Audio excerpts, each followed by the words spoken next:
What if I told you that everything you see, hear, and touch, the entire fabric of your life, is not real? That sounds dramatic, sure, but hang on. This isn't about red pills or dystopian overlords. Not yet. What we're talking about is the idea that reality itself might be something ... stranger, something more fragile, something dreamlike now. This isn't some fringe conspiracy theory.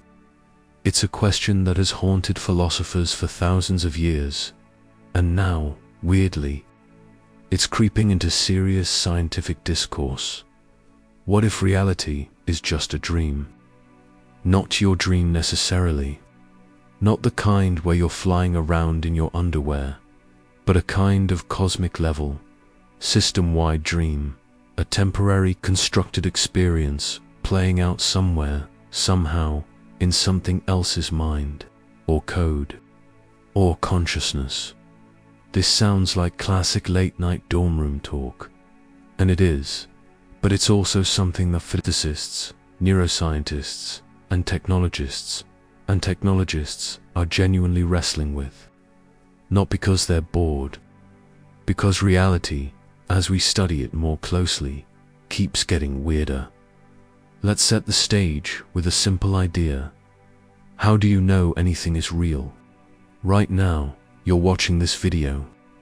You probably feel like you're in control, conscious, grounded, present. But all of that realness is happening inside your brain.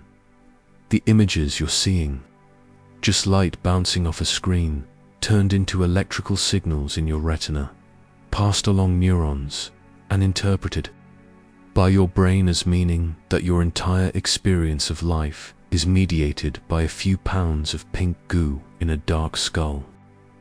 You don't see reality directly. You see an internal model of it. And that raises a weird possibility. What if the model is all there is? Descartes and the demon. Back in the 1600s, philosopher René Descartes had a disturbing thought. What if an evil demon was tricking him, manipulating his senses so perfectly that everything he thought was real was actually a lie? To Descartes, the only thing he could be certain of was that he was doubting, and thus thinking, and therefore he must exist. Cogito, ergo sum. I think, therefore I am. But beyond that, no guarantees. Fast forward 400 years and swap the demon for a supercomputer, and you've got simulation theory. The idea that we might be living inside a simulated reality. But we'll come back to that. Dreams and consciousness. Let's talk dreams for a second. You've had them. They feel real when you're in them. You can walk, talk, taste, suffer, feel joy, but none of it is actually happening. That's important because your brain can construct whole worlds while you sleep, without any input from the outside world. It creates people, emotions, gravity, time. It makes stories and environments as vivid as the real world. So, ... What if the waking world is just another kind of dream? This question is actually a lot older than Western philosophy. In ancient China, the Taoist philosopher Zhuangzi famously wrote about dreaming he was a butterfly, and then wondering if he was actually a butterfly, dreaming he was a man. It's not just poetic nonsense. It's a real puzzle. What defines waking? How can we know which state is more real? Science gets weird. Here's where it gets juicy. In quantum physics, reality gets blurry. You've probably heard of the double-slit experiment. Fire particles at a screen through two slits, and they act like waves, interfering with each other. But when you observe them, they behave like particles. The act of watching seems to change what they do. Physicists still argue over what that means. But one interpretation, the consciousness causes collapse theory, suggests that observation, and by extension consciousness, plays a role in shaping reality itself. Whoa, so maybe, just maybe, our minds aren't in the universe. Maybe the universe is in our minds. Is this science or philosophy? Good question. The line between them is blurrier than most people think. Physics tries to describe the rules of the universe. Philosophy asks why those rules exist, or whether they're real at all. Neuroscience explores how brains build a model of the world, and information theory asks whether reality could be, at its core, just data. These fields are starting to overlap in strange ways, and the more we look, the more we realize that what we call reality might be far more subjective than we ever imagined. This isn't just some abstract debate. If reality is a kind of if reality might be dreamlike, that raises a key question. How does the brain actually build our experience of the world? Because make no mistake, you're not passively receiving reality. You're constructing it every second from scratch. This is one of the wildest things about neuroscience. We like to think of our senses as windows to the outside world, like camera feeds streaming raw footage to our brains. But that's not how it works at all. What your brain actually gets is a jumbled mess of signals, electrical pulses from your eyes, ears, skin, nose, tongue. That's it. No light, no sound, no color, no pain, just data. Your brain takes those signals and creates a model of the world, a hallucination that just happens to be really, really useful. Reality as a controlled hallucination, this idea isn't fringe anymore. It's actually becoming mainstream in neuroscience. Dr. Anil Seth, a cognitive neuroscientist at the University of Sussex, calls consciousness a controlled hallucination. According to his model, your brain is constantly predicting what it thinks is happening out there in the world, and then correcting itself based on sensory input. You're not seeing the world directly. You're seeing your brain's best guess at what's out there. It's like a virtual reality headset, only the headset is inside your skull, and you can't take it off. And here's the kicker. The model works even when the input is wrong. Think of optical illusions. You know that square A and square B in that famous checkerboard illusion are the same color, but they don't look the same. Why? Because your brain is factoring in context, lighting, shadow. It's predicting what should be true and showing you that, not the raw input. Or take the rubber hand illusion. In this experiment, a fake hand is placed in front of a person while their real hand is hidden. The fake hand is stroked with a brush, in sync with their hidden real hand. After a while, the person starts to feel as if the fake hand is their own. Their sense of body, of self, has been hacked. Your brain isn't just hallucinating the world. It's hallucinating you. Your body is in your head, feels like you're in your body, right? Like you're behind your eyes, steering the ship. But that's just another part of the model. In fact, your sense of being located inside your body is itself a perception, created by your brain based on sensory feedback, internal predictions, and neural maps. In extreme cases, like during our tooth-body experiences, or under certain psychedelics, that perception can break down. Your location in space is negotiable, at least in your brain, so ...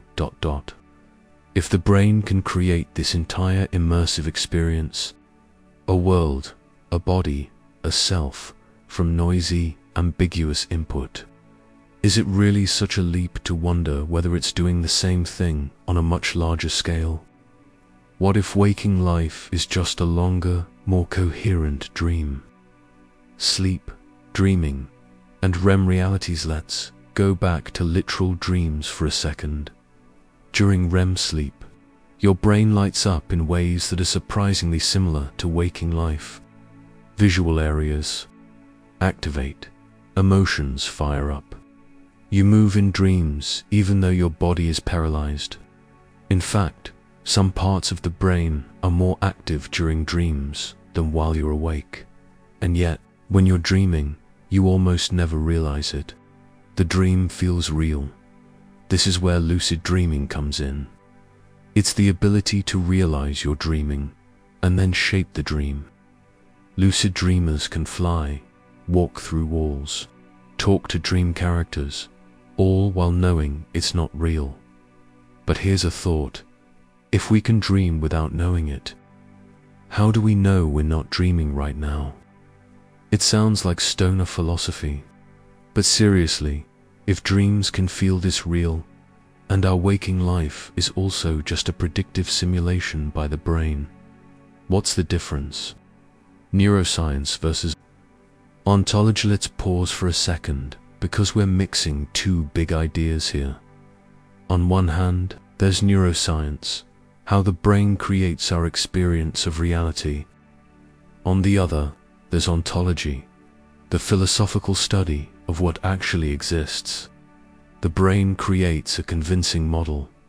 Great, but is there a real world behind that model? Is it physical, digital, illusory, or is the model all there is? If no one is around to experience something, does it still exist? Quantum physics might say, not in the way you think. We're heading towards some seriously slippery ground here, and we're just getting started. So wait, is this all a dream? Let's take stock. Your brain is constructing your reality. It does this constantly, using guesses and corrections. Your sense of body, self, and even time is all part of the model. In dreams, that same brain builds entire worlds that feel totally real. So if a dream can be mistaken for reality, can reality be just another dream? To answer that, we need to zoom out, way out, because there's another possibility here, one that sounds like science fiction. Imagine you're playing a hyper-realistic video game. The graphics are flawless, the physics are perfect, the characters are fully responsive, and the world feels as real as life itself. Now imagine you are one of those characters, not just playing the game inside it. That's the core of the simulation hypothesis. The idea that what we call reality is actually an artificial simulation, like a cosmic scale version of The Sims or The Matrix, only with no obvious exit, no visible glitches most of the time, and no clear way to know who or what is running it crazy. Maybe, but this idea has moved from sci-fi novels into serious academic discussion. So where did it come from? Nick Bostrom's simulation argument. The idea got a major credibility boost in 2003, when philosopher Nick Bostrom published a paper called "Are You Living in a Computer Simulation?" It made waves, not because it claimed we definitely live in a simulation, but because it laid out a logical argument that we might. Here's the gist. If it's possible to simulate conscious beings, and if advanced civilizations would be motivated to run such simulations, then statistically, most conscious beings in existence would be simulated ones, not original biological ones. It's a probability game. Bostrom's argument says that one of the following must be true. Advanced civilizations never reach the level where they can simulate conscious minds. They can reach that level, but choose not to for moral or practical reasons. They do reach that level and run lots of simulations, in which case, the odds that we're in the real base reality are extremely low. Think about it. If a civilization creates millions of simulated universes, and each one contains billions of conscious agents, the real ones are vastly outnumbered. We'd be like NPCs who think we're the player. Would a simulation be detectable? Okay, let's say we're in a simulation. Would there be any way to tell? Some researchers think yes, maybe. There are several speculative ideas. Pixelated space-time. If reality has a minimum unit of space and time, like pixels or a simulation grid, we might one day find it, possibly at the Planck scale. Simulation glitches, unexplained anomalies, quantum randomness, or things like the speed of light being a fixed maximum might be design constraints, like lag in a video game. Mathematical structure. Physicist Max Tegmark has argued that the universe is a mathematical structure, which would make more sense if it were generated by some kind of information processing system. But don't get too excited. So far, no one's found definitive evidence. And even if we did find something weird, how would we know it's because of simulation? The problem is, a simulation that's good enough could hide all traces of itself. By definition, who's running the simulation? Let's assume for a moment we are in a simulation. Then who built it? Aliens, our future descendants, a post-singularity, AI, a high school student in Universe Prime running a homework project. That depends on what kind of simulator we're talking about. Option 1, ancestor. Simulation. This is the classic idea. Advanced humans running simulations of their past to study history, ethics, evolution, or consciousness. We're in one of their what-if scenarios. Option 2, entertainment sim. Maybe we're like NPCs in a galactic version of Grand Theft Auto. The simulators just wanted drama, emotion, unpredictability. Earth's reality TV for interdimensional beings. Option 3, research or AI. Training ground. We might be inside an artificial training environment. The goal isn't us, it's to evolve intelligence, test social behavior, or explore technological emergence. Option 4, random boot up. Maybe no one's watching at all. The simulation just runs like Conway's Game of Life, and complexity emerges without supervision. And here's the most unsettling version. Option 5, it's you. Maybe you are the only consciousness here. Everyone else, all of reality, is generated just for you. Solipsistic, yes, but logically consistent in a dream or simulation model. But is it even possible? Alright, some objections. Critics point out that simulating one brain in full detail would take massive resources, potentially more than a whole planet's worth of computers. And we're talking about simulating entire universes, potentially down to the quantum level. How would that even work? Well, maybe it doesn't have to. Think about video games. They only render what the player is looking at. Trees in the distance, blurry, rooms behind doors, not rendered until you open them. If the simulation only renders what's being observed, that could save tons of processing power. Sound familiar? That's exactly what quantum physics might be doing. Remember the double-slit experiment. Until observed, particles exist in multiple states. It's like the universe is saying, don't collapse the waveform until someone's watching. Very simulation-like behavior. What would it mean for us? If reality is a simulation, does that change how we live? Some say yes.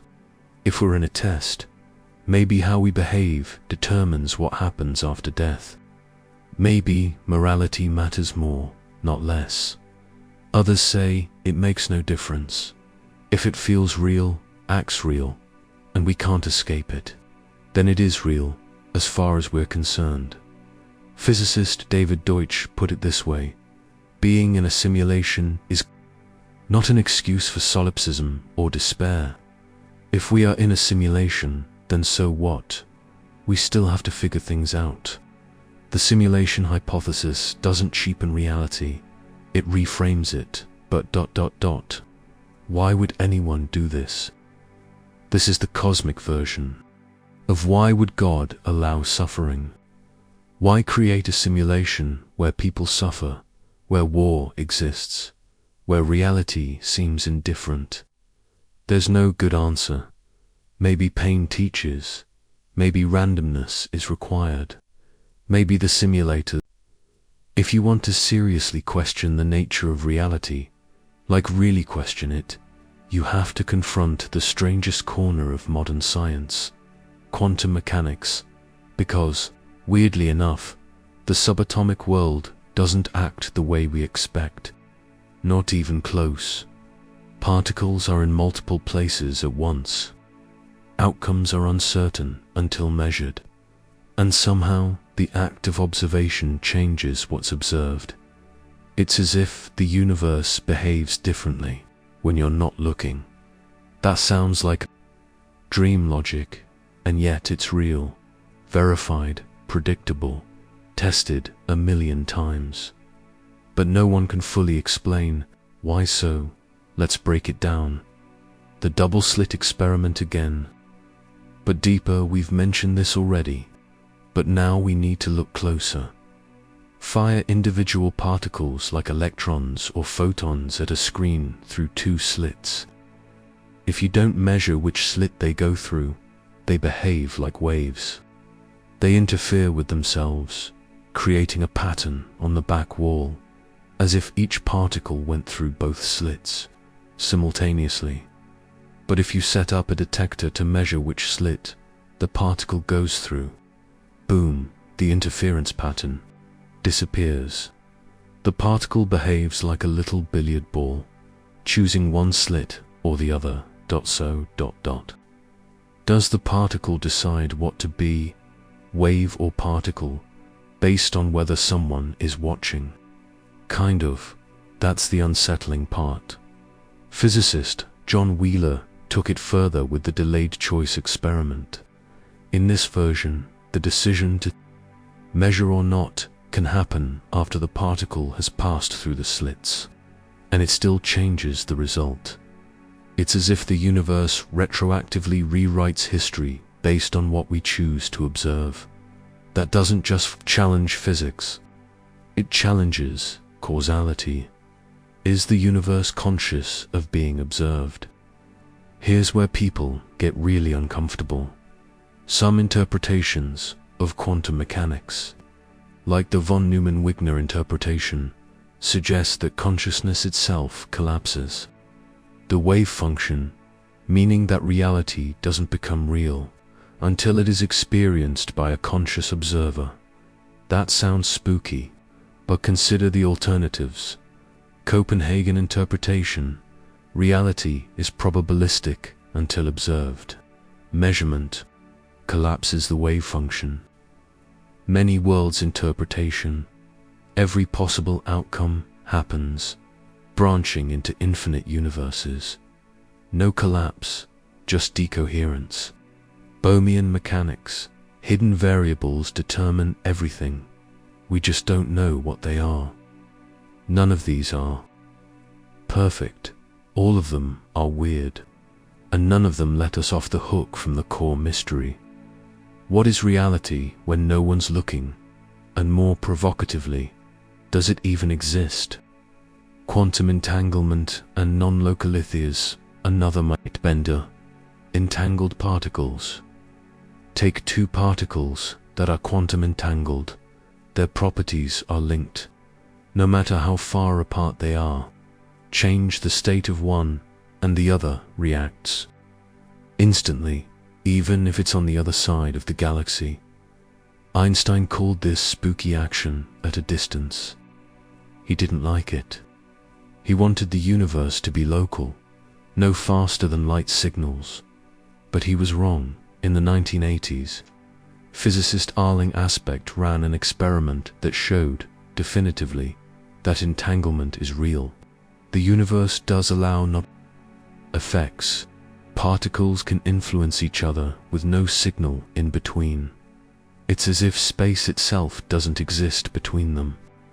As if everything is connected behind the scenes, like variables in a simulation or rules in a dream logic system.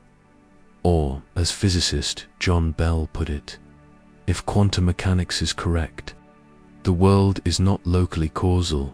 That's a fancy way of saying reality doesn't behave like a physical machine.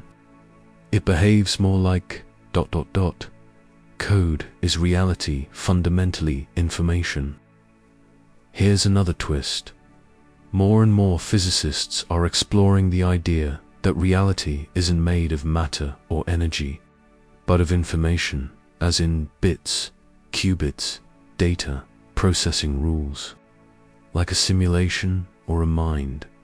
John Archibald Wheeler, a giant in theoretical physics, proposed the concept of it from bit, the idea that every physical thing arises from binary, yes, no questions, bits of information. He wrote, all things physical are information, theoretic in origin. Think about that. If everything reduces to information, and information requires a medium or interpreter, then what's doing the interpreting consciousness? A higher level system, a simulation engine, or something else entirely? So, are we dreaming quantum dreams? We've seen that your brain creates your reality through hallucination, like predictions. Quantum physics suggests reality doesn't solidify until observed. Particles can behave like they know they're being watched. The universe may be fundamentally made of information, not stuff. All of these converge on a weird, blurry possibility. Maybe reality is dreamlike because it is a kind of dream, not a human dream.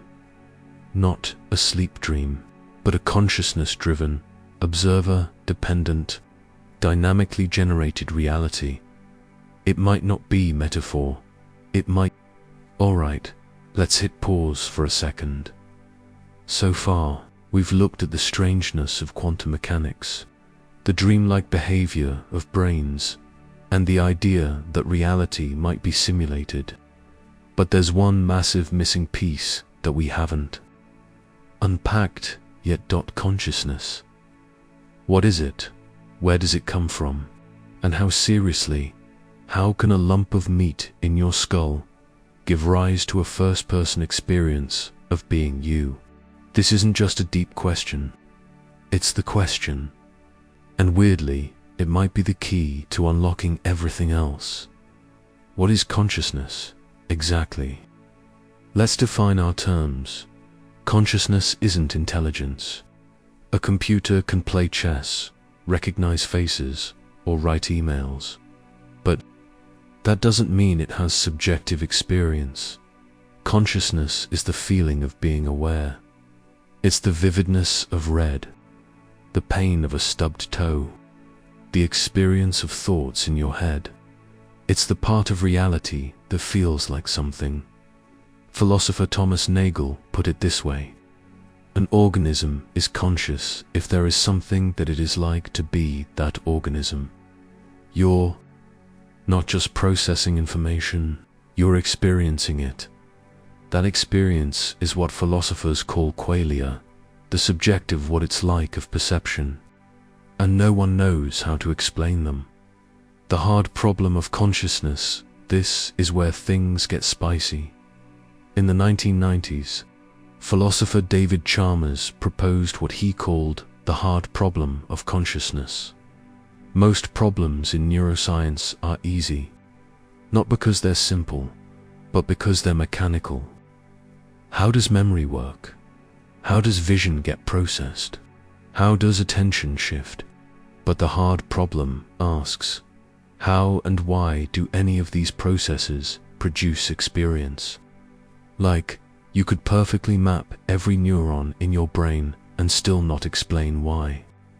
Chocolate tastes like chocolate, or why pain hurts. No one knows how subjective experience emerges from physical processes.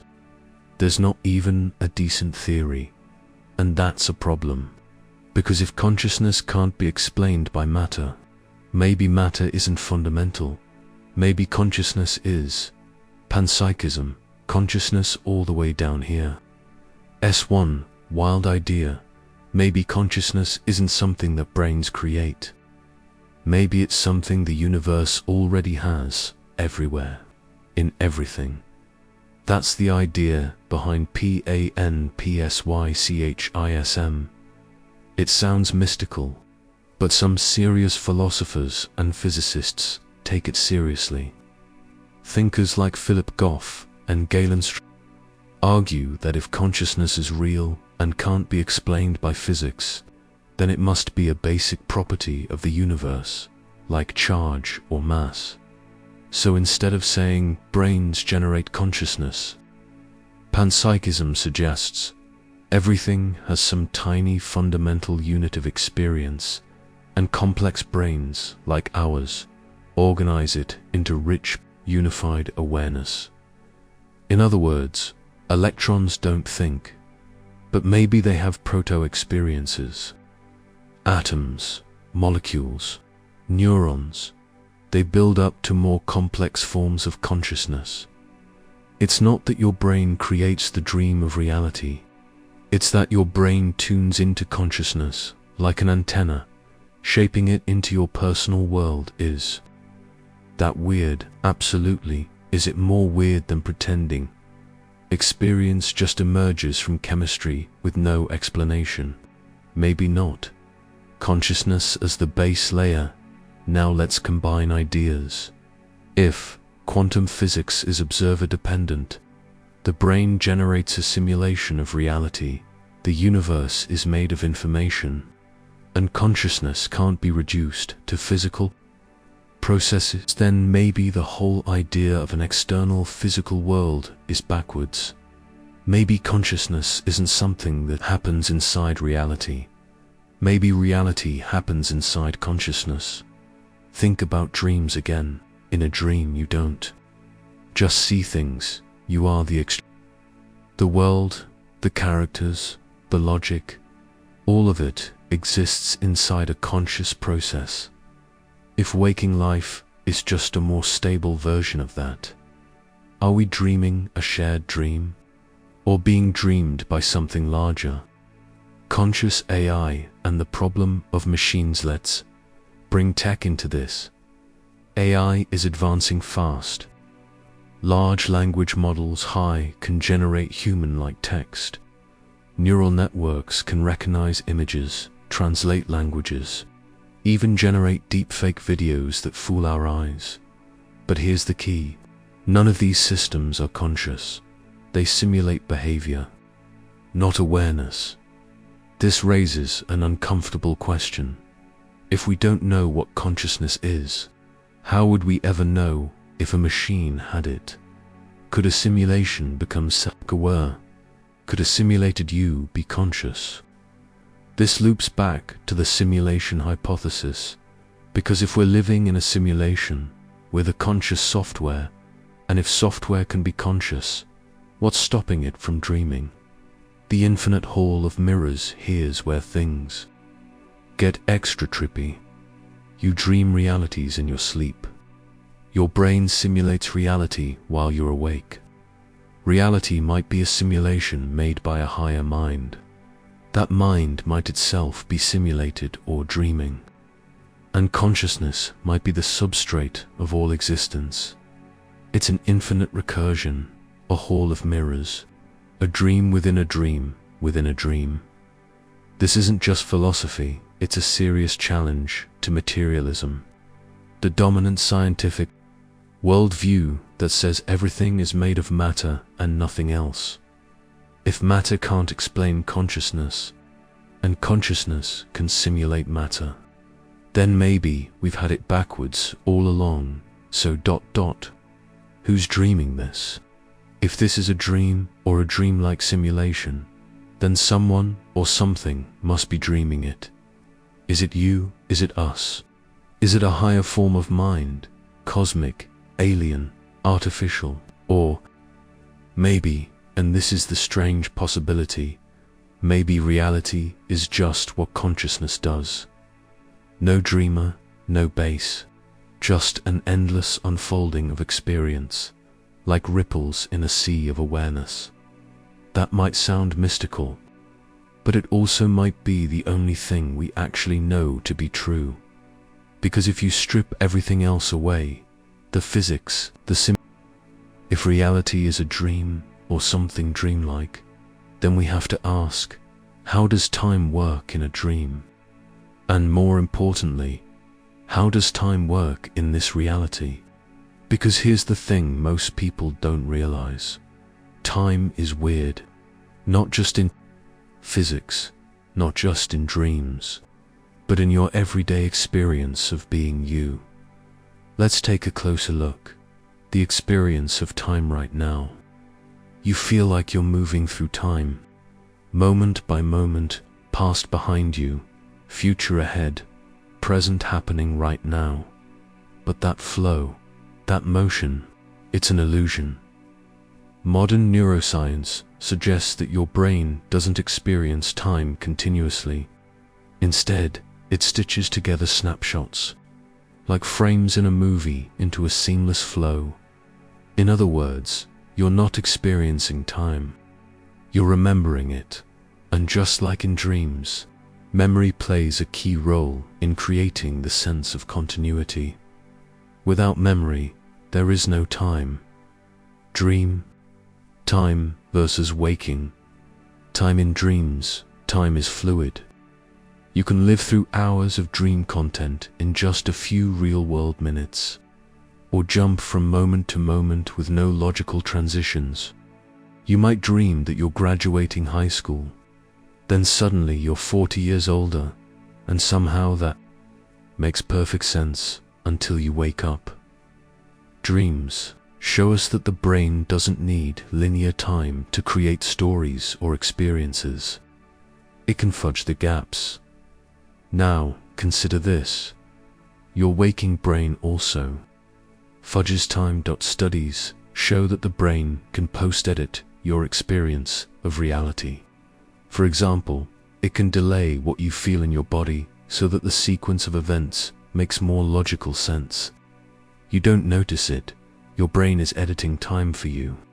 Behind the scenes, just like a dream editor, Einstein's block universe switch gears to physics for a second. According to Einstein's theory of relativity, time isn't a river flowing forward. It's part of a four-dimensional fabric space-time where all moments already exist. This leads to the concept of the block universe, a model where past, present, and future are all equally real. There's no now that moves. Instead, all events, your birth, your next birthday, your death, are fixed in the space-time block. From this perspective, time is an illusion created by consciousness moving through the block. Physicist Hermann Minkowski put it this way: space by itself and time by itself are doomed to fade away into mere shadows. And shadows, you'll notice, are dreamlike. What about free will? If all moments exist, are we just playing out a Puritan script? Do we have any choice? This has been a major debate for centuries, but in the dreamlike reality model, it gets even trickier. In dreams, you often feel like you're making choices, even when your subconscious is clearly driving the bus. In waking life, neuroscience suggests that your brain starts decisions milliseconds before you become consciously aware of them. In other words, your will might just be catching up to what's already happening. And if this is a simulation or a dream, then maybe free will is just part of the experience. A necessary illusion to keep the story interesting. But maybe that doesn't matter. Even in a dream, you still feel like you're choosing. You still grow, learn, react. The experience still matters. Maybe that's enough. Memory, the glue of identity of time, is just a sequence of now moments. Then memory is what makes you you. Across those moments, your memories are your life story.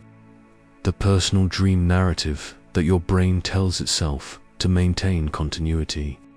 Without memory, there's no past, no identity. Just now, here's the twist. Memory is wildly unreliable. Every time you recall a memory, your brain reconstructs it, often with distortions. You're not playing a tape, you're editing a movie. And the more you access a memory, the more it can change so the past, as you remember it, could be fiction, could be dream fragments. You trust it because it feels coherent. But that's what dreams do too. They trick you with internal logic. Maybe your life story is a longer, more persistent kind of dream.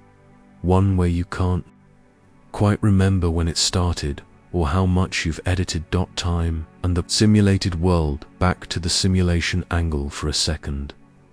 Time in video games isn't real. It's simulated.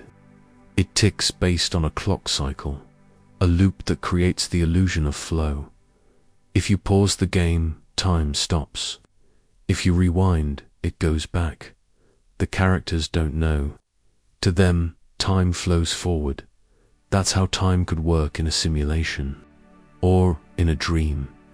In fact, if reality is being generated moment by moment, based on observation and memory, then linear time might just be a user interface, a tool for organizing experience. What we call the passage of time could be a trick of the rendering engine. The eternal now some mystics, neuroscientists, and even physicists have pointed to the idea that there is no past or future, only an eternal present. Everything you've ever experienced has only happened now. When you remember the past, you do it in the now.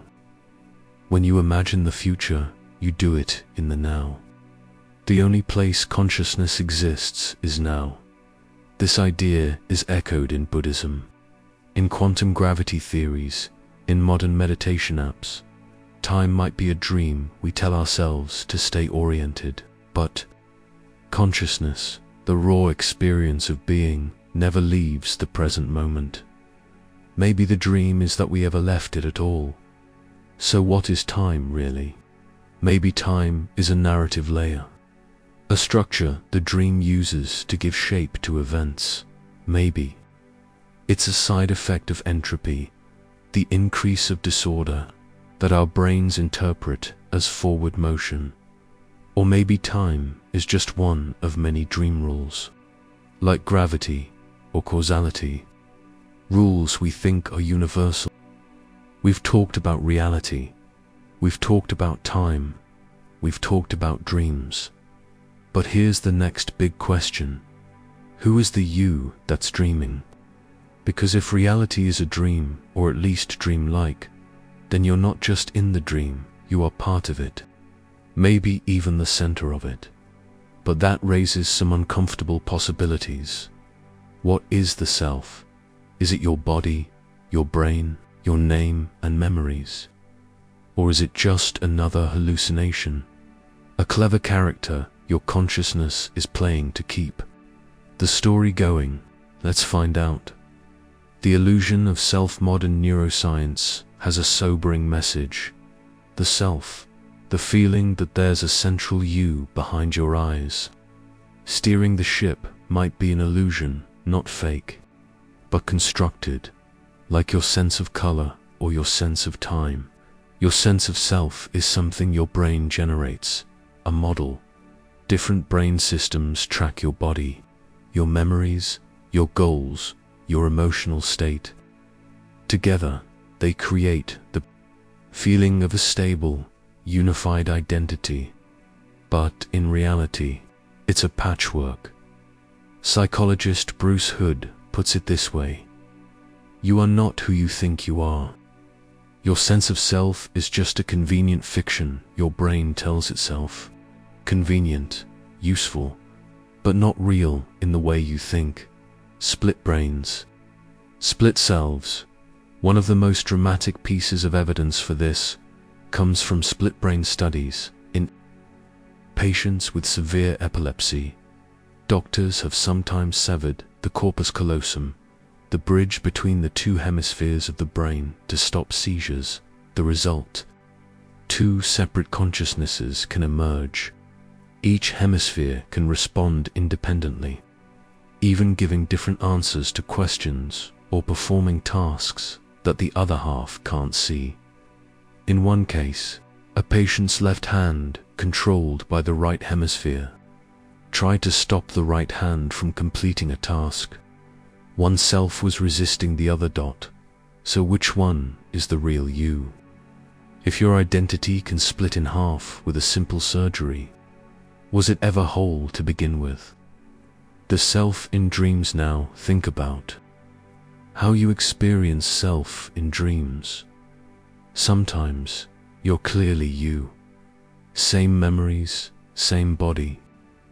Other times you're a stranger, a third person, a shapeshifter. Sometimes you are multiple characters talking to yourself in different forms, and yet it all feels perfectly normal. Until you wake up, your brain can construct or dissolve the sense of self on the fly.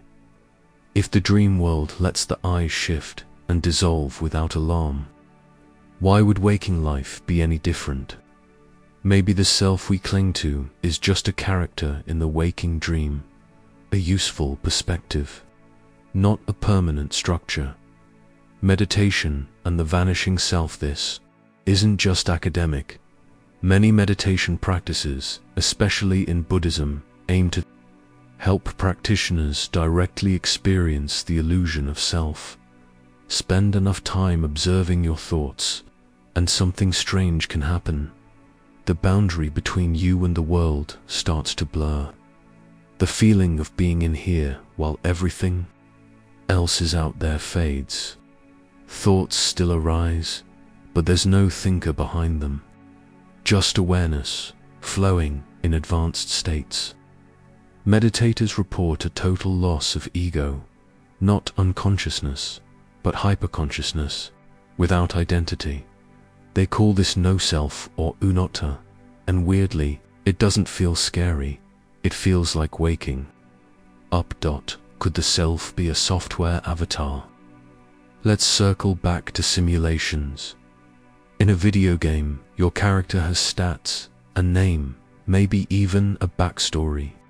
But those aren't you. They're the interface through which you play.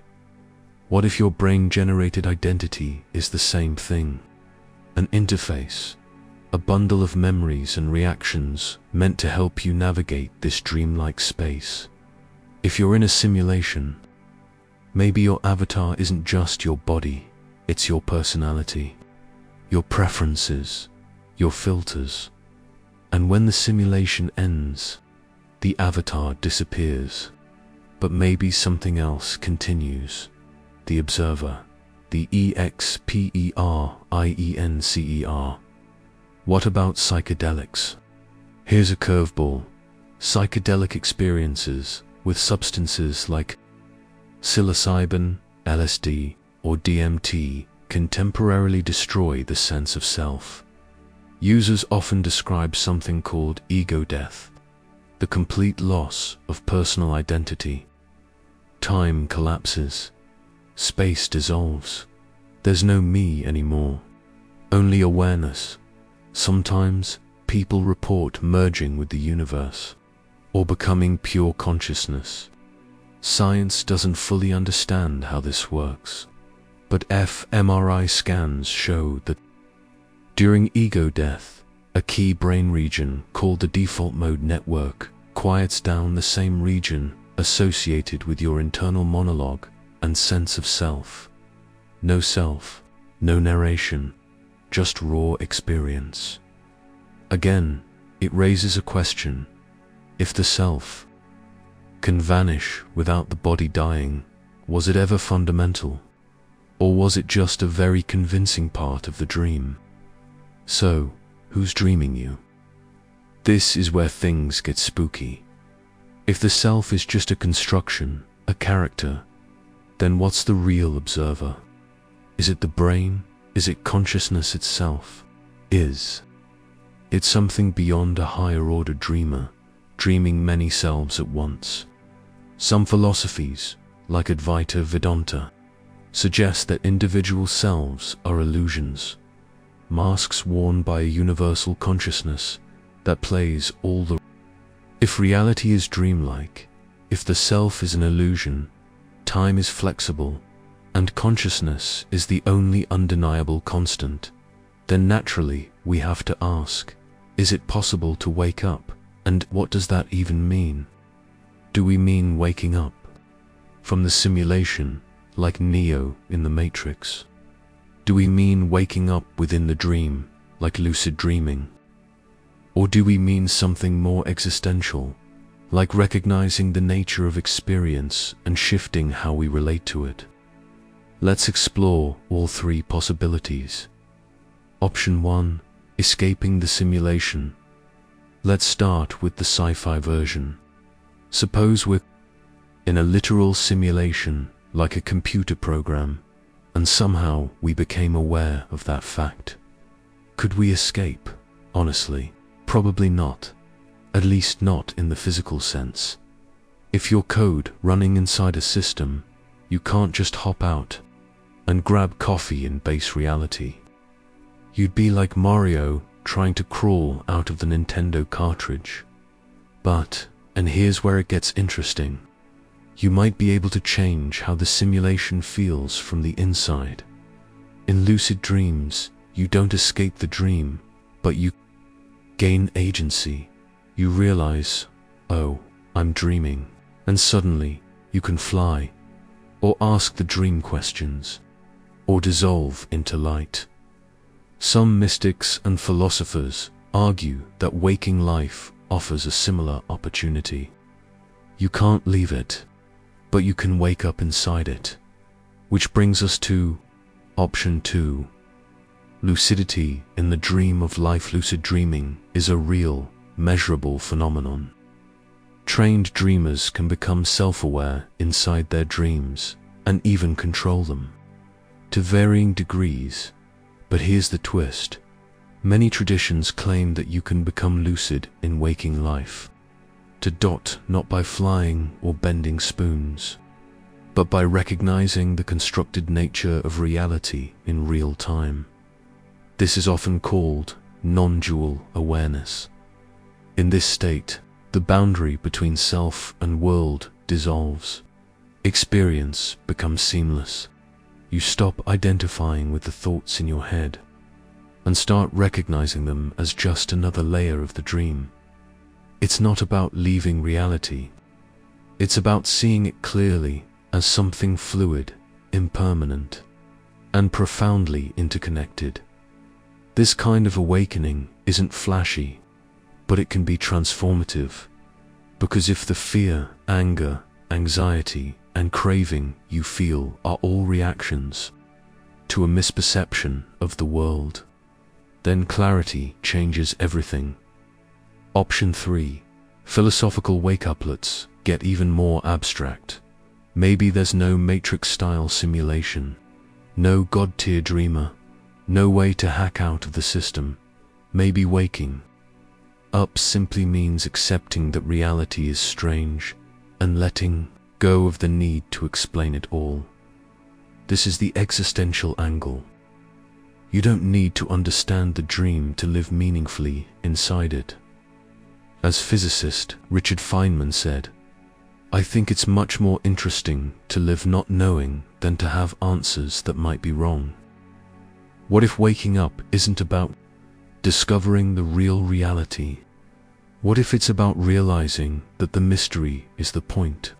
that the dream is meant to be experienced, not solved. Waking up through technology. Here's a provocative idea.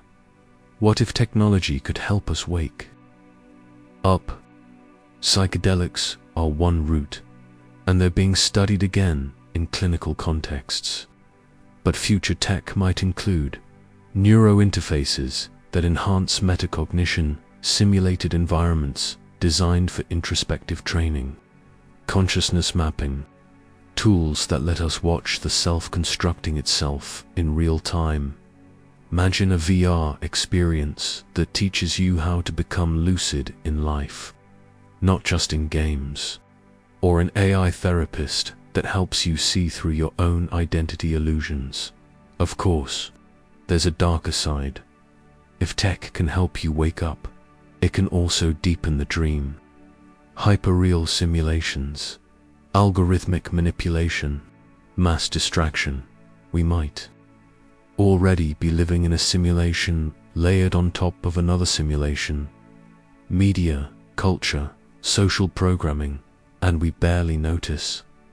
Sometimes, waking up just means logging out. The risk of false awakenings. Here's something you've probably experienced. You wake up from a dream, only to realize, later, that you were dreaming again. A false awakening. Lucid dreamers often get stuck in loops like this. Each time they wake, the world seems real, until it doesn't, single quotes.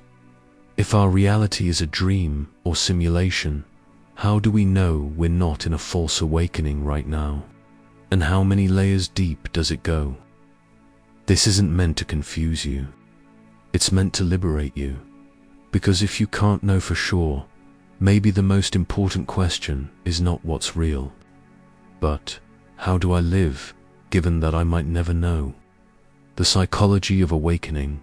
There's a powerful psychological shift that can happen. When you start seeing reality as a dreamlike construction, you stop taking things so personally. You stop clinging to rigid beliefs. You start noticing how automatic your reactions are and how optional. This is what mindfulness teaches, not to control the dream, but to notice that it is a dream and choose how to participate in it. You don't wake up by fighting the dream. You wake up by becoming aware. So, is there an exit? Maybe, maybe not. If this is a dream, maybe death is waking up, or maybe it's just another transition from one simulation to the next. Some traditions say there is no final awakening, only deeper and deeper layers of clarity.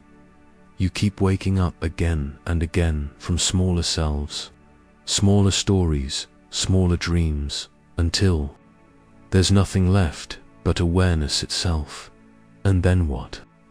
If you realized this was all a dream, a vivid, shared, cosmic hallucination, how would that change your choices? Would you take more risks? Would you be more compassionate? Would you play more, fear less, love harder? Or would you just sit?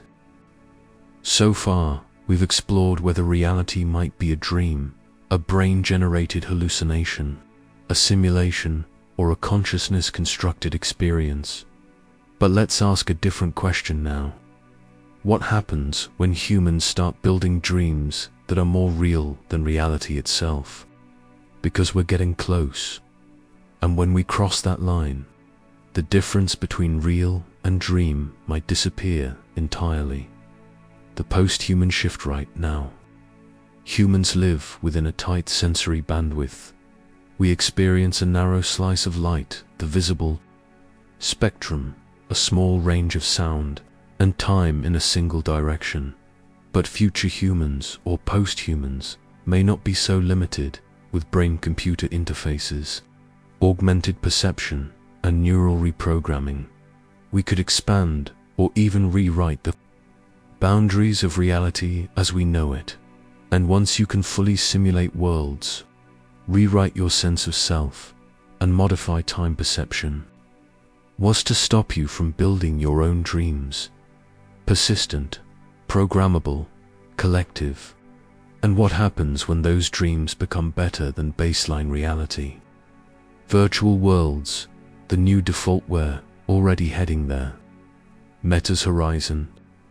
Worlds, VR chat, neural interfaces like Neuralink, still early, but progressing. AI-generated environments in real time, these are baby steps.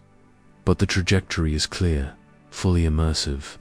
Customizable virtual realities are coming, and they'll feel more controlled, more beautiful, maybe even more meaningful than the messy, unpredictable physical world.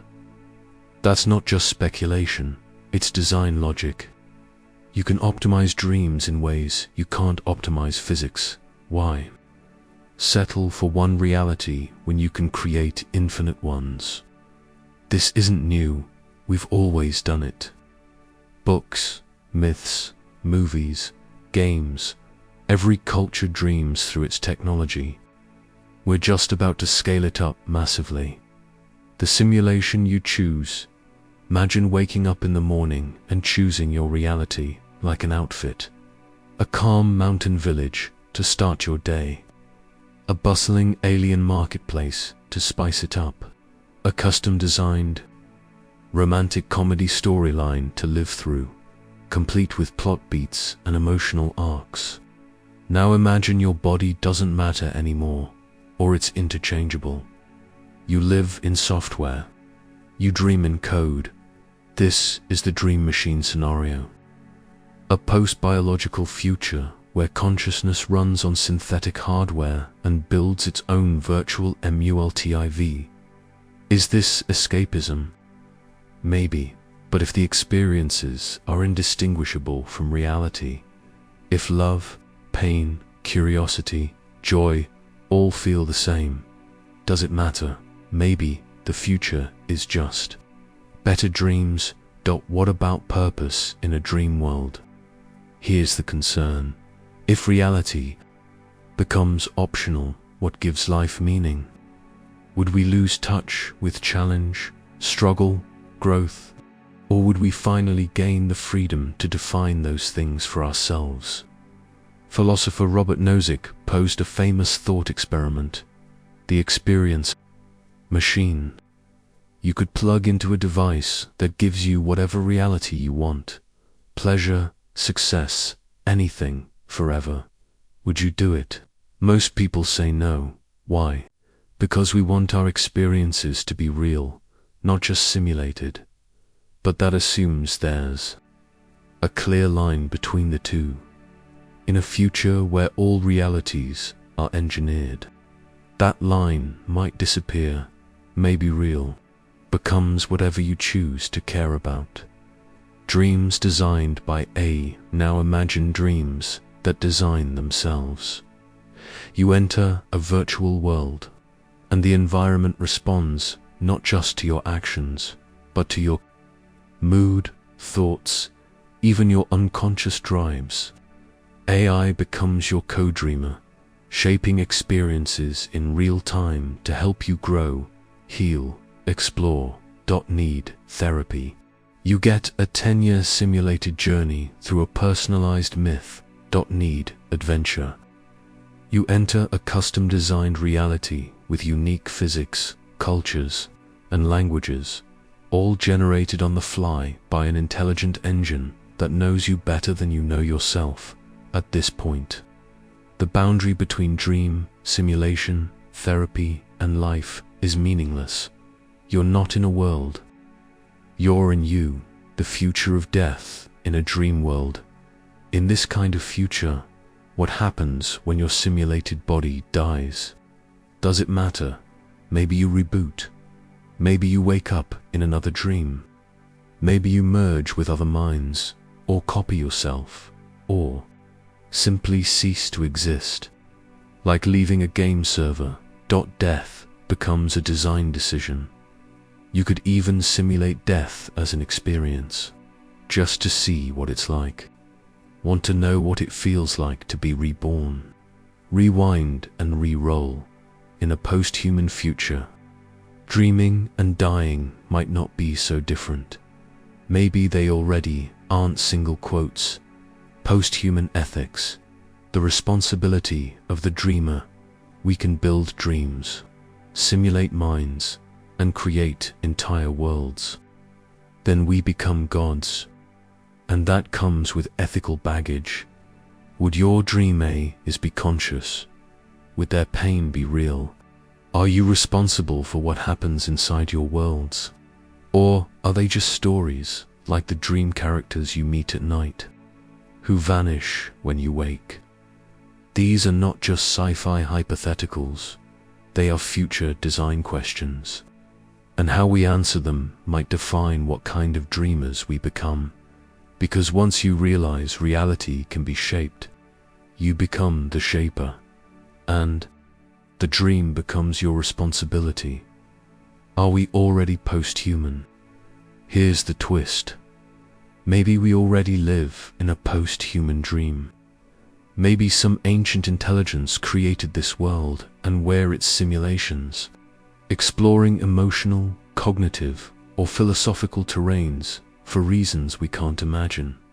Or maybe we are the post-humans, and this current. So far, we've covered some big ideas: dreams, simulations, consciousness, time, identity, and through all of it, one idea keeps bubbling up. Reality is subjective, not necessarily fake or illusory, but filtered, interpreted, and constructed by the observer. But that's not just philosophy anymore. Science, especially neuroscience, psychology, and cognitive science, is starting to back it up. In other words, you're not experiencing reality. You're experiencing a version of reality built by your brain for your survival. Let's break that down. Perception is a best guess system. Your senses lie to you constantly, but not randomly. They lie usefully. Take vision. You think you're seeing the world directly through your eyes, but really, your brain is filling in huge blanks. You have a blind spot where the optic nerve connects to the retina. Your brain just paints in the gap based on surrounding detail. Your eyes constantly jitter around in micro movements. Your brain stabilizes the image. You don't even see most of your visual field. Your focus is razor thin, but your brain makes it feel like a high-res wide-angled lens. This is predictive perception. The brain uses prior knowledge to guess what should be there and fills it in on the fly. As neuroscientist Carl Friston put it, the brain is a prediction machine, so what you're seeing isn't reality. It's a real-time simulation, constantly updated by your expectations and context. We all live in different realities. Here's a weird fact. No two people live in the same world. Literally, your version of reality is shaped by your biology, sensory thresholds, neural wiring, your past experiences, trauma, memory, your beliefs and culture. Your language studies show that even basic perception varies across cultures. Some languages don't have words for left and right, only cardinal directions. Speakers of those languages are literally better at orienting themselves in space. Their reality has different rules. Or color. Some tribes only distinguish light versus dark. To them, blue and green are the same word, and they're much slower to tell them apart. Even time feels different across languages. Some people picture time as left to right, others front to back. That shapes how they think about life. So while the physical world might be shared, the experience of it is deeply personal. Subjective reality isn't a glitch. It's how the system works. Hallucinations, delusions, and constructed worlds. Now imagine that simulation system starts to misfire. That's what happens in psychosis, or during certain neurological conditions. A hallucination isn't just seeing something that's not there. It's your brain wrongly predicting what should be there, and not correcting the error. Delusions are belief systems your brain defends despite contradictory evidence, often because the prediction model is miscalibrated. Some researchers now describe hallucinations as unconstrained perception, the brain's internal model breaking loose and overriding sensory input. This suggests something big. The default state of the brain might actually be hallucination. It's only through sensory feedback that it stays grounded. Take away the feedback and you're dreaming again.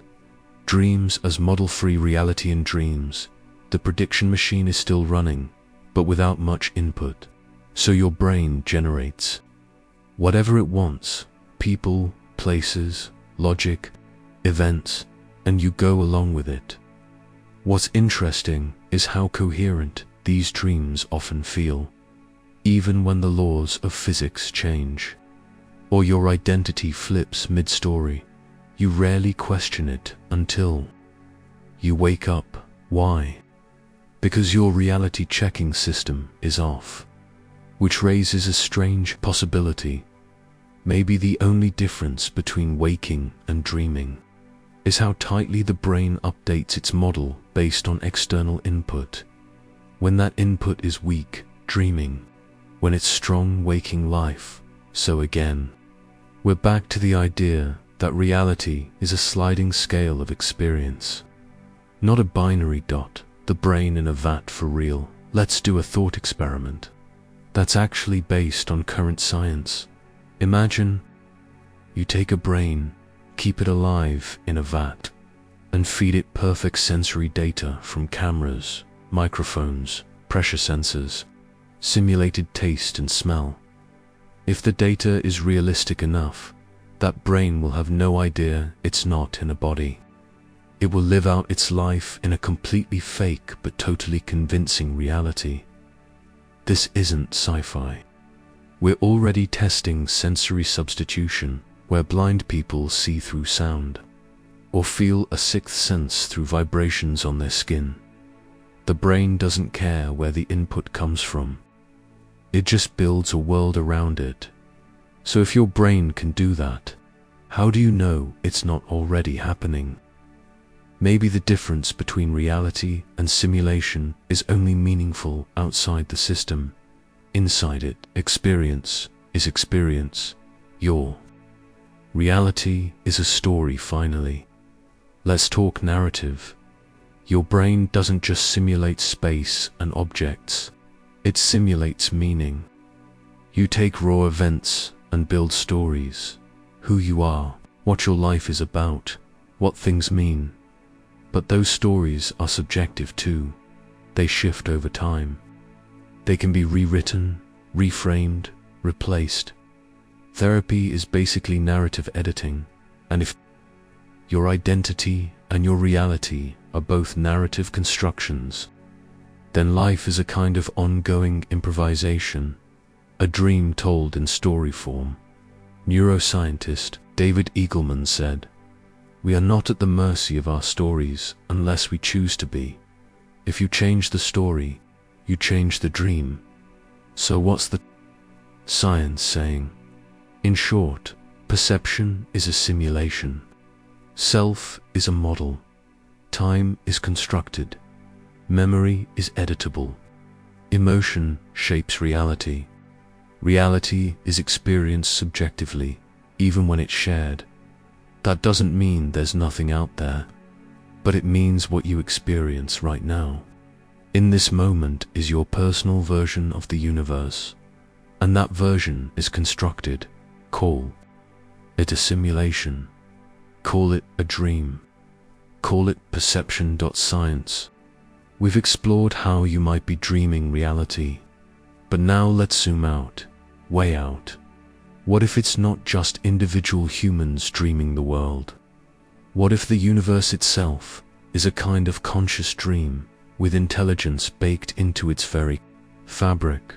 Or what if we're just simulations running inside the dream of something else? Aliens, a godlike mind, a vast machine. Let's explore the most cosmic possibilities. The universe as a mind. Let's start with a question physicist James Jeans asked back in the 1930s. The universe begins to look more like a great thought than like a great machine. Jeans wasn't being mystical. He was pointing out that modern physics, even in its early form, no longer saw the universe as a giant clockwork mechanism. The quantum world was fuzzy, probabilistic, and deeply tied to the act of observation. This led some thinkers to a strange idea. Maybe the universe is more like a mind than a machine, and maybe reality is not something the mind is in, but something the mind projects. Panpsychism, redux. The cosmic angle. We talked earlier about panpsychism, the idea that consciousness exists at every level of the universe, even in atoms and electrons. Now extend that idea. If everything has a little bit of consciousness, then maybe the whole universe has a unified consciousness, like your brain is conscious, even though made of unconscious neurons. In this view, we're not isolated dreamers. We're dream fragments inside a cosmic mind. The Indian philosopher Sri Aurobindo called this the Super. Spinoza called it God or nature. Modern physicists like David Bohm talked about the implicate order, a hidden, connected layer of the universe where everything is already whole, already unified. What we call individual consciousness might just be a sliver, a temporary ripple of something far bigger. God as the ultimate dreamer. This idea isn't new in Hinduism. Brahman, the universal spirit, dreams the world through Maya, the illusion of separation. In some forms of Christianity, God speaks the world into existence, language as a form of dreaming. In Kabbalah, creation begins with contraction, God creating space within himself to host a dream of otherness. And in some modern interpretations, God is less a person and more a process, the self-aware unfolding of the cosmos. What if God is the dream itself, a living, evolving consciousness that learns through us, its fragments? That sounds poetic, but it also maps surprisingly well to current theories of distributed intelligence, emergence, and networked systems. Maybe the divine isn't above the dream. Maybe it is the dream. Are aliens dreaming us? Let's shift from gods to aliens. The Fermi paradox asks, if the universe is so big, where is everybody? Here's a possibility. Maybe we're inside an alien simulation, or even part of an alien consciousness experiment. Sounds wild, but consider the logic. If a civilization gets advanced enough, it could simulate entire universes. If it wanted to study emergence, cooperation, or self-awareness, it might run many simulations, like Petri dishes. We might be inside one of those dishes. This is called the sovereign simulation hypothesis, that some higher-order civilization created our reality for a reason, and we're not supposed to know. Maybe the dream isn't just mental, it's technological, and we're the dream characters of a post-biological alien mind. The universe wants to know itself. Carl Sagan once said, "We are a way for the cosmos to know itself." It's a beautiful quote, and potentially literal. Consciousness might not be an accident or byproduct. It might be the whole point. What if stars collapse into black holes? Planets form life, and intelligent species evolve, not as random events, but as necessary steps in the universe's self-reflective journey. In this view, the dream isn't just yours or mine. It's the universe waking up through us. Every neuron, every thought, every poem or equation, all part of the cosmic dream process, folding back into itself. You're not just in the dream, you are the dreamer, and the dream dreamed by the dreamer. Yeah, it's that weird. Could universes be conscious? Let's go even further. Some physicists speculate that consciousness could emerge at massive scales, not just in brains, but in entire universes. Imagine a galaxy-spanning neural network, stars as synapses, black holes as processors, or a multiverse filled with universes, each with different rules, some dead, some alive, some thinking. This is what some call the anthropic multiverse hypothesis. The idea that we live in a universe tuned for conscious life because only those universes are capable of observing themselves. So, maybe consciousness isn't an accident. Maybe it's the filter. The dream exists because there's a dreamer. So what does this mean for us? It means that your individual experience, as small and local as it feels, might be part of something unimaginably vast. It means that dreams, consciousness, and reality might all be expressions of the same thing, a living, unfolding universe, aware of itself through you. You are not just a passenger. You are the lens, the perspective, the pixel of awareness through which the whole dream comes alive. Maybe that's what all this is, a billion eyes opening into the void, and seeing themselves. And what if it's all just us? Or maybe we're wrong. Maybe there is no cosmic mind, no alien simulation, no God dreaming. Maybe it's just us, a weird species on a pale blue dot, making up stories to soothe our fear of the unknown. And yet, even that is a kind of dream, a shared fiction, a myth of no dash myth. The truth is, we don't. So, where does that leave us?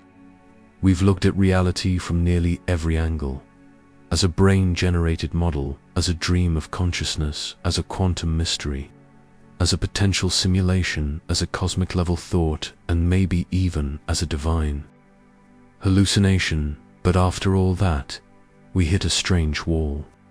Not a lack of ideas, we've got plenty.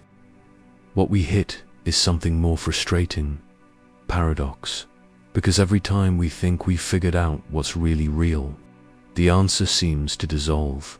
So here's the final question. Is reality real? Is it an illusion?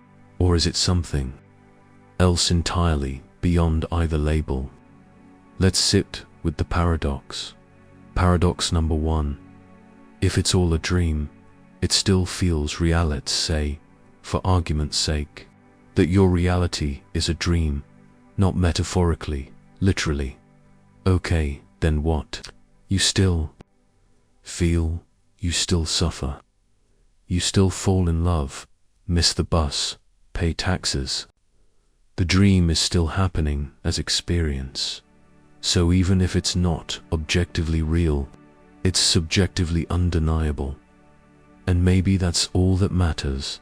Philosopher Alan Watts put it this way: this is the real secret of life, to be completely engaged with what you are doing in the here and now. And instead of calling it work, realize it is play.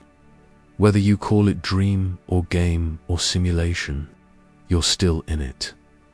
The paradox is, if the dream feels real, it is real, experientially. No outside you can prove from inside the experience. So you might as well treat it like it counts, because to you it does. Paradox number 2. The more you search for real, the less you find. You might think science brings us closer to truth, and it does in terms of models, predictive power, utility, but at the deepest levels, quantum mechanics, consciousness, time, Science often finds not clarity, but unresolvable weirdness. Light is a particle and a wave. Observers affect the outcome. Space and time bend, collapse, and maybe aren't even fundamental. Consciousness can't be pinned down by any known process. It's like trying to grab fog. The closer you get, the less solid it becomes. The more we study reality, the more we realize reality is a process, not a thing. A flow, not a fixed object. And that flow might be shaped by the observer. You don't find reality, you participate in it. Paradox number 3. If reality is constructed, it's still all you've got. Your experience is filtered, biased, built by your brain. But it's still your only window to the universe. You can't step outside your consciousness to see the real thing. You're inside the dream, always. That's not a limitation, it's just the human condition. So instead of asking, is this real? Maybe the better question is, what can I do with this reality? Can you grow in it, connect in it, find meaning in it? Whether or not it's a dream, it's still happening to you right now, and maybe what it means is less important than how you meet it. Paradox number 4. Waking up might just be a new dream. We talked about the idea of waking up, seeing through the illusion. But let's be honest, every time you wake up in life, from a belief, from a story, from a phase, it just gives way to another one. Your worldview changes, your identity shifts, you evolve, but you never get outside the system. You just level up your interface. Even if you achieved full enlightenment or broke out of the matrix, you'd still be somewhere, experiencing something. So maybe waking up isn't about exiting the dream. Maybe it's just becoming lucid enough to play differently. Paradox number 5. Illusions can still contain truth. Here, the most surprising twist. Even if reality is a dream, even if everything is illusion, that doesn't make it. Meaningless dreams can teach. Simulations can shape, illusions can reveal. Think of art, music, love, storytelling. All illusions, in a way, all symbolic, but they move us, they change us. Maybe truth isn't about objective structure, but felt resonance. Maybe meaning is what happens when an illusion touches something deeper, something real, even if we don't have a name for it. Paradox number 6. You're both the dream and the dreamer. Here's the final paradox, the big one. You are the character in this story, a body, a brain, a history, a voice. But you are also the observer, the awareness watching the whole thing unfold. You are the dream, with its rules and struggles and colors and scripts, and you are the dreamer, the silent I, the still point, the experiencer. That dual identity isn't a bug. It's the mystery, and maybe the point isn't to solve it, but to marvel at it. Final thought. What if this is it? What if this right now is as awake as you ever need to be? Not because you've answered the big questions, but because you've seen the mystery clearly. You're conscious, you're experiencing, you're participating in something indescribably strange, beautiful, painful, hilarious. After nearly 50,000 plus characters and a full dive into dreams, brains, atoms, gods, and galaxies, you might be wondering, what did we actually learn? Well, we didn't get answers in the traditional sense, but we did uncover something deeper. A map of the terrain, the strange shifting boundary between what we call real and what we suspect might be constructed. Let's walk back through the journey, one step at a time. We started with a simple question. What if reality is just a dream? That sounds poetic, philosophical, maybe even childish. But it turns out, this question touches everything.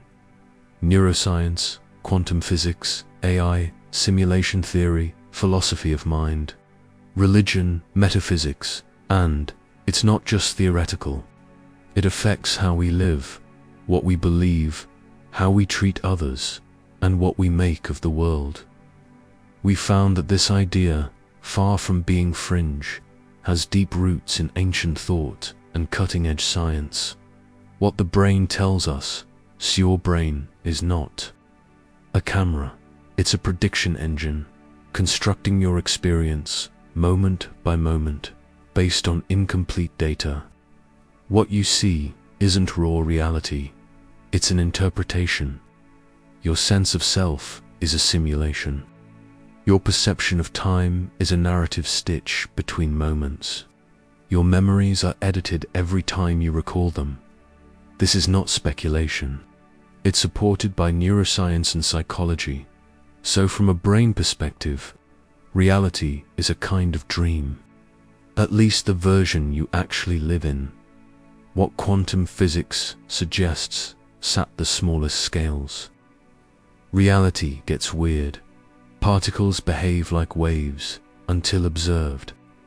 Observation changes outcomes.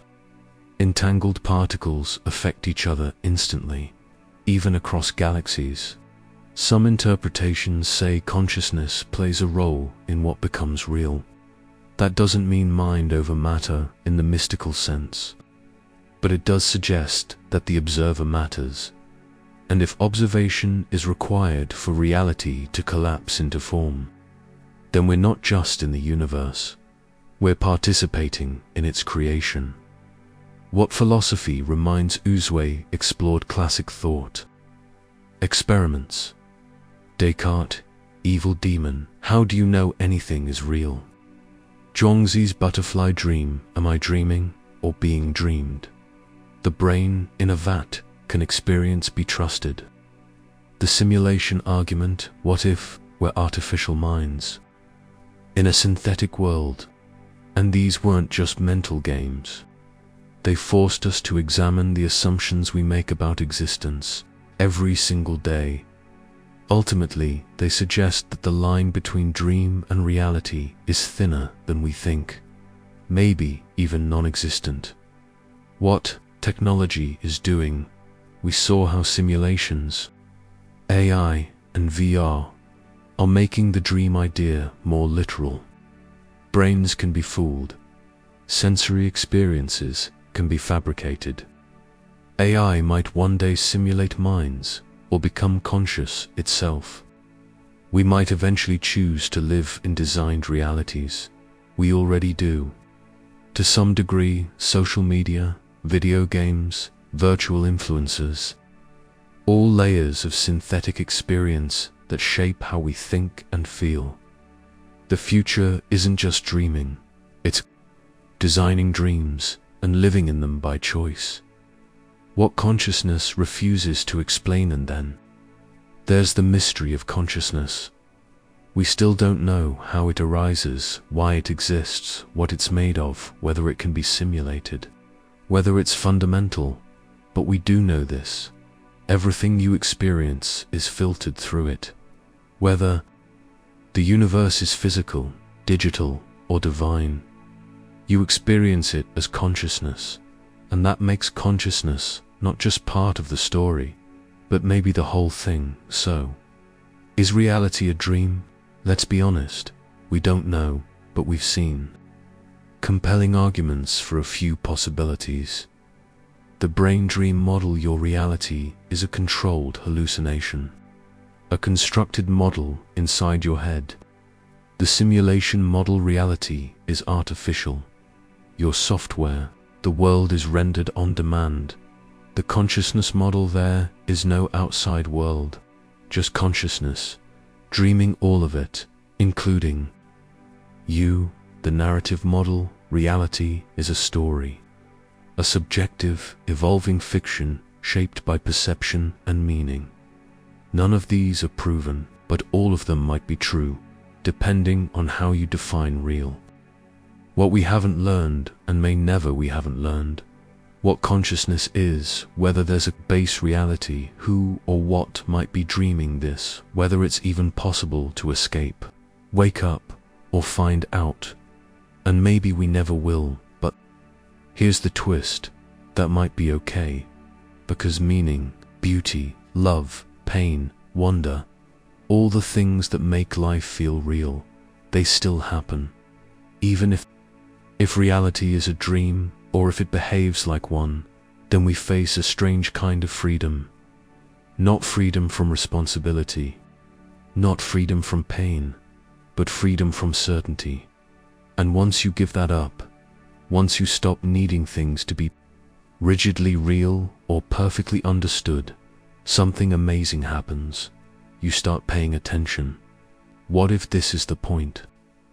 What if the goal isn't to wake up from the dream? What if the goal is to wake up inside it?